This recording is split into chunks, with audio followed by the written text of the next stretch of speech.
بسم اللہ الرحمن الرحیم۔ کئی سال ہو گئے انسان سوچیں کہ مجلس سے سن رہا ہے کتنی تبدیلی آ رہی ہے۔ اصل تو یہی ہے کہ جب آپ کہیں انویسٹمنٹ ہے، یہ آپ اپنا ٹائم انویسٹ کر رہے ہیں، آنا انویسٹ کر رہے ہیں، جانا انویسٹ کر رہے ہیں، پیدل آتے ہیں، گاڑی پہ آتے ہیں، جو بھی ہے ٹائم ہے، آپ کا زندگی ہے، انویسٹ کر رہے ہیں۔ کیسی انویسٹمنٹ ہے یہ؟ کہاں نتیجہ دے گی؟ بہت سے لوگ کہیں بھائی اسے آخرت میں نتیجہ ملے گا۔ آخرت میں تو ملے گا، لیکن وہ سسٹم جو ظاہر کو اچھا نہ کر سکے وہ آخرت کو کیسے اچھا کرے گا؟ عقل مانتی ہے اس بات کو؟ مطلب آپ آج کے جوان کو کیسے اب بتائیں گے کہ بیٹا فائدہ ہوگا، وہاں ہوگا؟ وہ کہے گا وہ تو میں نے دیکھا ہی نہیں، مجھے تو پہلے یہاں فائدہ دکھاؤ۔ عقل کہتی ہے یہاں کچھ تو فائدہ دکھاؤ اس کو۔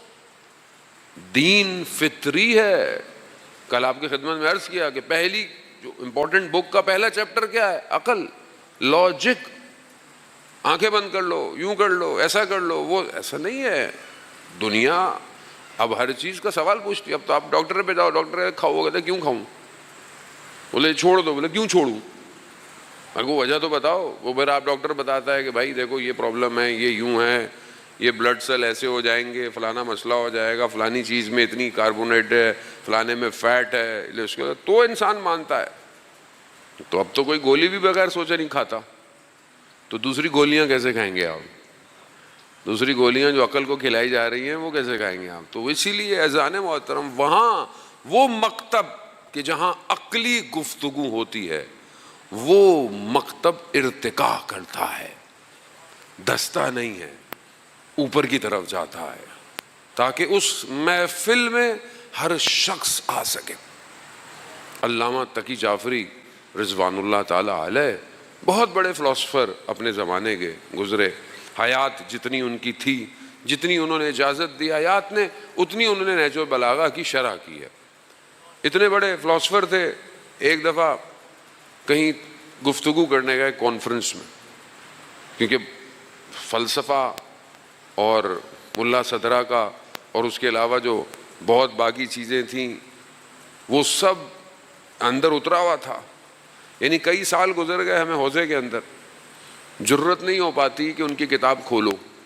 کھولتے ہیں، زبان آتی ہے، لیکن سمجھ میں نہیں آ پا رہی ہوتی جتنی سمجھنی چاہیے۔ کیوں؟ بہت عقل ارتقاء پہ تھی۔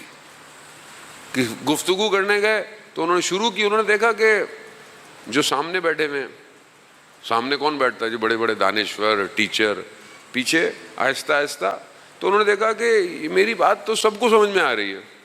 تو انہوں نے اپنے آپ سے کہا کہ تقی جعفری تھوڑا اور اوپر لے کے جاؤ گفتگو۔ انہوں نے اوپر ہی دیکھا، پیچھے والوں کو سمجھ میں نہیں آ رہی، تو انہوں نے کہا نہیں اور اوپر لے کے جاؤ۔ تو دیکھا جو آگے بیٹھے ہوئے ہیں ان کو بھی سمجھ میں نہیں آ رہی، انہوں نے کہا اور اوپر لے کے جاؤ۔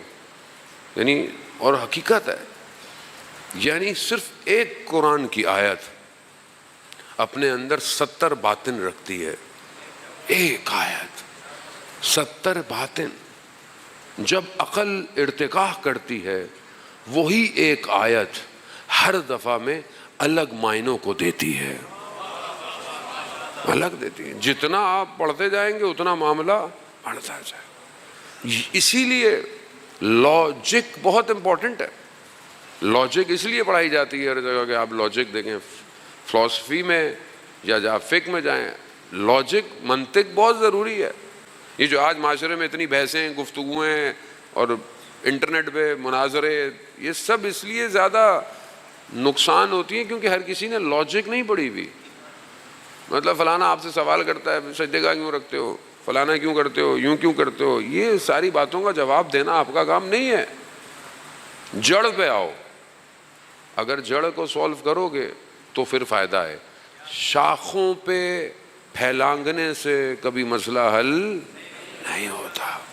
اس لیے ان بحثوں کی ضرور۔ مجھ سے تو کوئی سوال کرتا ہے مولانا صاحب فلانے کو جواب چاہیے، ہمارا دوست ہے اور وہ کہتا ہے آپ صدقہ کریں، تو میں نے کہا بھائی اس نے نماز پڑھنی ہے کیا ایسی والی؟ نہیں، تو چھوڑ دو، تم اپنی نماز پڑھو، اس کو اپنی پڑھنے دو۔ تو یوں وضو کیوں کرتے ہو، یوں وضو کیوں کرتے ہو، کرنے دو۔ وضو کا کوئی مسئلہ نہیں ہے، مسئلہ عقیدے کا ہے۔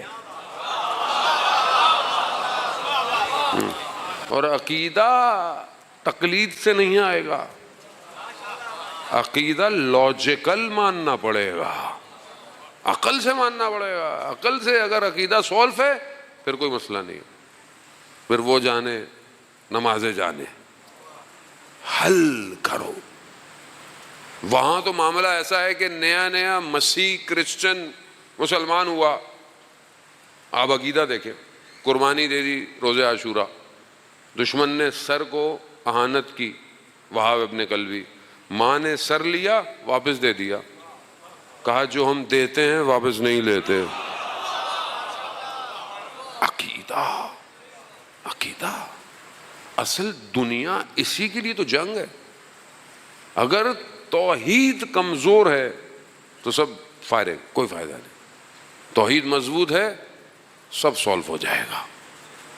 بعض اوقات ہم کہتے ہیں جی دوسرے ممالک میں جائیں یا ایسے ملکوں میں جائیں، لوگوں کا اخلاق بہت اچھا ہے. یقیناً اخلاق لوگوں کا بہت اچھا ہے، انسانیت، لیکن بہت سارے معاملوں میں تو اب خدا کیا کرے گا؟ کیا اخلاق پہ اجر دے گا؟ خدا اخلاق پہ دنیا میں اجر دیتا ہے. اگر عقیدہ صحیح نہیں ہے تو صرف دنیا میں اجر ملے گا، آخرت میں کچھ نہیں ہے. سودا آپ کے پاس یہاں چاہیے یا وہاں چاہیے. یہاں سے آپ موٹر وے پہ جا رہے ہیں، آپ نے کوئی اچھا کام کرنا ہے، موٹر وے پہ روکے فلانے اسٹاپ پہ، آپ نے بولا کہ بھئی یہاں سب کچھ چاہیے یا ڈیسٹینیشن اچھی چاہیے؟ آپ بولیں گے نہیں یہاں تو میں کھڑی کھڑے چائے پی لوں گا، کوئی مسئلہ نہیں ہے. وہاں رہائش اچھی دینا. کوئی بھی عقل یہ نہیں کہے گی کہ میں صرف راستے میں رک جاؤں. عقل یہی کہے گی کہ جہاں پہنچنا ہے وہ بہتر ہونا چاہیے. بل توثرون الحیات الدنیا والآخرۃ خیر وابقیٰ. دنیا ایسی ہے، آخرت باقی رہے گی. عقل کیا کہتی ہے؟ عقل کیا کہتی ہے؟ کوئی یہاں رہ پایا؟ دنیا میں کوئی رہ پایا؟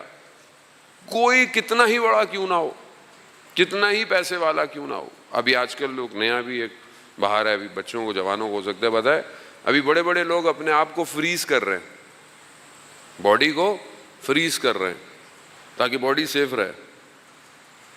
جب روح نکل جائے باڈی کسی کام کی نہیں ہے. یہ تو ڈونیٹ کر دو بھائی، دے دو، ڈونیشن دے دو. ہمارے مراجے بھی کہتے ہیں کہ آپ ڈونیشن، لیکن ہمارے ذہن میں آتا ہے وہ ہم اپنے مردے کی آنکھیں کیسے نکالیں، جبکہ وہ آنکھیں آپ کے مردے کے کسی کام کی. اگر اس کی باطنی آنکھ صحیح ہے تو اندر خوش رہے گا، وہ اندر خوش. اس کو بہتر کرنا ہے جو اس بدن کو لے کر چل رہی ہے. بدن یہیں تک ہے بس، 60 سال 70 سال 100 سال، اس سے زیادہ کیا جیئیں گے؟ بزرگوں کو اللہ صحت دے، زندگی دے. آج کل تو شارٹ پیکیج ہے بہت، 20-25 سال فاسٹ فوڈ کھاؤ اور جلدی چلے جاؤ، فاسٹ فوڈ کھاؤ اور فاسٹ چلے بھی جاؤ. تھوڑی سی زندگی، اتنی سی زندگی کے لیے اتنی بھاگ دوڑ. اور جہاں قرآن کہہ رہا ہے ہم فیہا خالدون، ہمیشہ رہو گے، اس کے لیے کیا پیکیج ہے تمہارے پاس؟ ہاں پروردگار ہمیں تو موبائل کے پیکیج ہی پتا تھے خالی. اس کا پیکیج کہا میں نے 1,24,000 کو بھیجا ہے اس پیکیج کو صحیح کرنے کے لیے. تمہاری توجہ نہیں ہے. اسی لیے عقل بہت ضروری ہے. لاجیکل ریزننگ، دین عقل پر مبنی ہے. دین صرف جذبات اور احساسات نہیں ہے. حدیث آپ کی خدمت میں امام جعفر صادق علیہ السلام، اللہم صلی علی محمد و امام ارشاد فرماتے ہیں کہ ہم محبت کرتے ہیں اپنے چاہنے والوں سے، اپنے شیعوں سے، اپنے چاہنے والوں سے، اور ان کے اندر چند خصوصیات چاہتے ہیں کہ ہو. امام نے 8 خصوصیات بیان کی، مگر وقت نہیں کہ سب پہ گفتگو کی جائے. پہلی جو امام نے خصوصیت بیان کی ہے، کہا عاقلاً، ہمارا چاہنے والا، ہماری اطاعت کرنے والا عقل رکھتا ہو. عقل ہونی چاہیے اس کے اندر، عاقلن ہو، لاجیکل ہو، ادراک کرتا ہو، بغیر عقل کے معاملوں کو طے نہ کرتا ہو، آگے بڑھے. اب اس عقل کو کیسے انسان لے کے چلے آگے، اور کیوں امپورٹنٹ ہے؟ خوب حدیث اصول کافی بہار میں بھی ہے، اصول کافی میں بھی ہے کہ امام کے لوگ گھر آتے تھے، وہاں پہ امام کا گھر کھلا رہتا تھا، لوگ آتے تھے جاتے تھے. امام کے ہاں کوئی آیا تو امام کے چاہنے والا مولا یہ آتا ہے تو یہ بس دوسروں کی برائیاں ہی کرتا رہتا ہے. تو امام نے بڑی سختی سے کہا اس کو ہمارے گھر میں آنے دو جو دین کی بات کرے، سیکھنا چاہے، جو تفسیر سننا چاہے، جو قرآن کی تعلیمات چاہے، اس کو ہمارے گھر آنے دو. لیکن جو بیٹھ کر دوسروں کے عیب بیان کرے، دوسروں اسے ہمارے گھر میں مت آنے دو. امام نے منع کیا. امام نے کہا ہمارے گھر میں وہ نہیں آئے جو دوسروں کی باتیں کرے، جو سیکھنا چاہتا ہے وہ آئے ہمارے گھر میں. مجلس کیا ہے؟ امام کا ہے نا. تو یہاں کیا ہونا چاہیے؟ سیکھنے آؤ، سکھانے آؤ، نہ کہ لوگوں کو عیب بیان کرنے آؤ.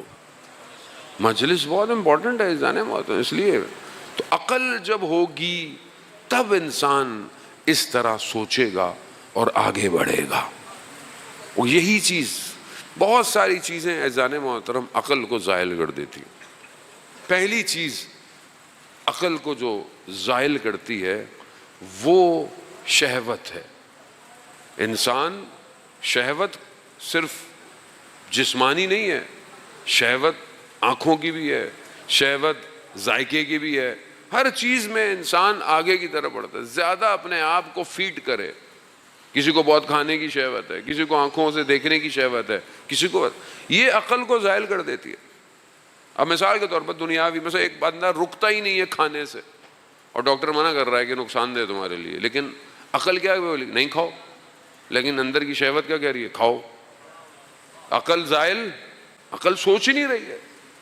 یہ انسان کو زائل کر دیتی ہے، انسان گمراہ ہو جاتا. قرآن میں جو آیت ہے جو نازل ہوئی کہ رسول خدا حضرت محمد مصطفیٰ صلی اللہ علیہ وآلہ وسلم